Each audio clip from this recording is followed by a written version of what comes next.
The simplistic explanation of what Italki is that it's a website on which tutors can advertise their services, but it's not so easy.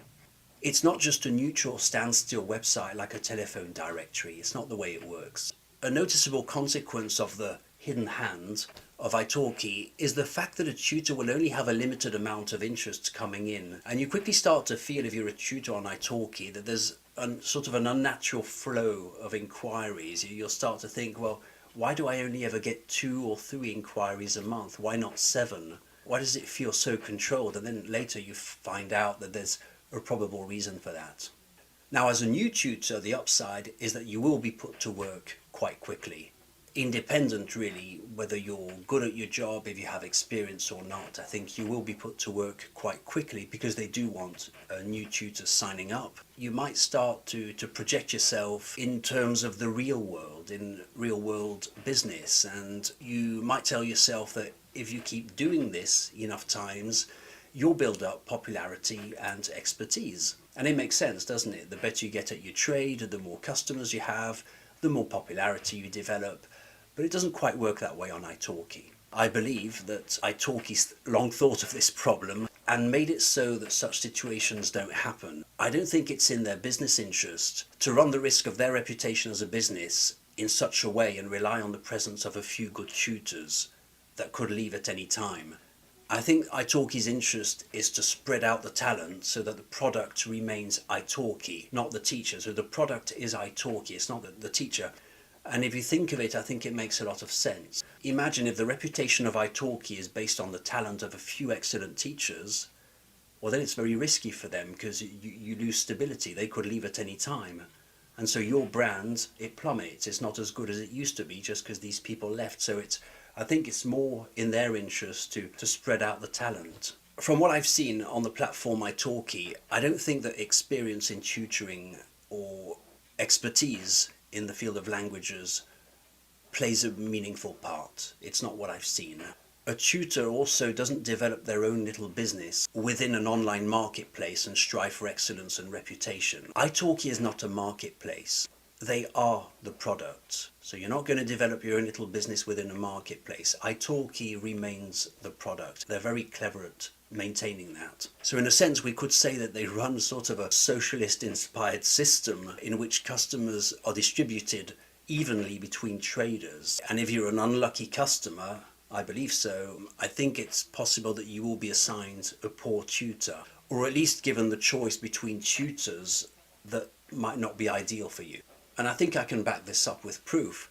For the longest time on Italki, I advertised myself as a French and English tutor, and I had this whole bilingual thing. I described my services clearly, and so I wanted to teach English to French speakers, and I wanted to do the opposite also, French to English speakers, as I do here on We Communicate. Regardless of this, my students were all Russian, Brazilian, or Chinese, but where were all the speakers of English? Where were all the Brits, the Belgians, the Americans, the French? Did they just happen not to see my profile? And I used to think, oh, interesting, another Brazilian student. But I don't speak Portuguese. Where are all the others? Why is it only them who ever see my profile? Where were all the speakers of English? Now, the few times I was lucky, if you can call it luck, to meet an Irish, Brit or an American student, of course, well, they were delighted because they thought, oh, this is brilliant. You speak English like us and you teach French, you have this whole bilingual tutoring thing going. And they stayed with me for months and sometimes even years. And they said, it's so great, you speak 2 languages, brilliant, And I said, well, exactly. You're the kind of people I want to reach. But where are you and why can't you see me? Why aren't I visible on Italki? But I strongly believe that they were hidden from me and they couldn't see my profile. And for this, you have to blame the algorithm. I remember when I set out on Italki, it was with the innocence of the positive thinking tutor who thought he could build up a reputation based on quality and numbers. And I decided to aim for 1,000 lessons on Italki, thinking that it would show my commitment to teaching and transform into more business. And it turned out that 1,000 made not the slightest difference. Neither did 2,000.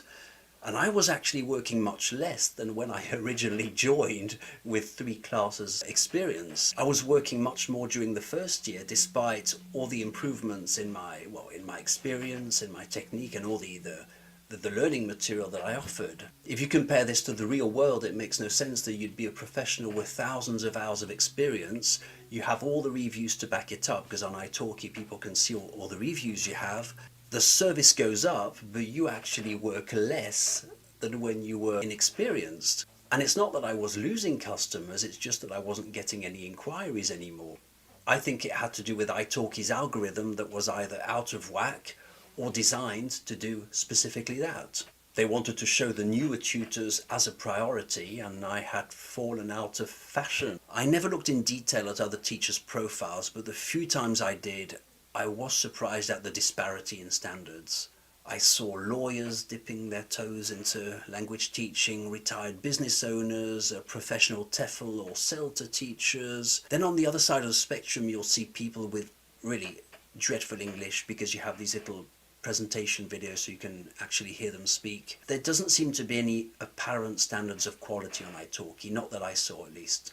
Now, logical thinking would have us believe that there's some sort of natural weeding out process that occurs and leaves more room for the better tutors. Now, this would be so in the physical world, at least, if you ran a bakery, for example, but not so on the Italki platform. I really do believe that a mediocre tutor will have as much chance of turning money as an expert tutor on Italki.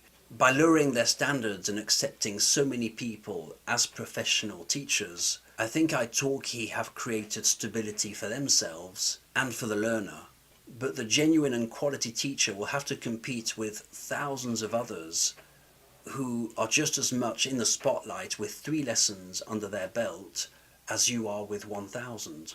There are so many Italki tutors out there on the platform that I don't think it's possible for you to make a name for yourself as a language tutor. And besides, the website wasn't designed for that to ever happen. Some of my Sundays were chock-a-block with as many as 8 lessons on a typical Sunday, but then it stopped being. It just stopped happening.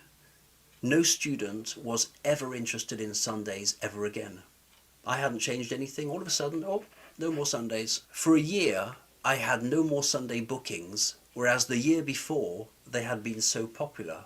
In all aspects of their platform, Italki creates a sort of sub-reality in which the governing principles find no equivalent in the physical world. If you do sign up to Italki to learn a language, you have to remember that it's like Google. It's a dynamic search engine, and it influences your results.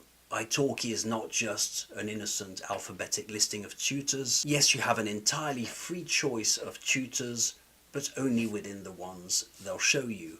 Because of their profoundly opaque nature, you'll never know how they choose tutors, nor if they even know what a good tutor is. If you tutor on Italki, you really have the definite impression that you are the weakest partner. I mean, Italki is definitely in a position of strength. They don't really care if you're there or not. It's not designed for you to become good as a tutor. It's not designed for it. They are in a position of strength. They are the product. Then you have the customer. You know, they're in a position of strength also because they have access to so many tutors.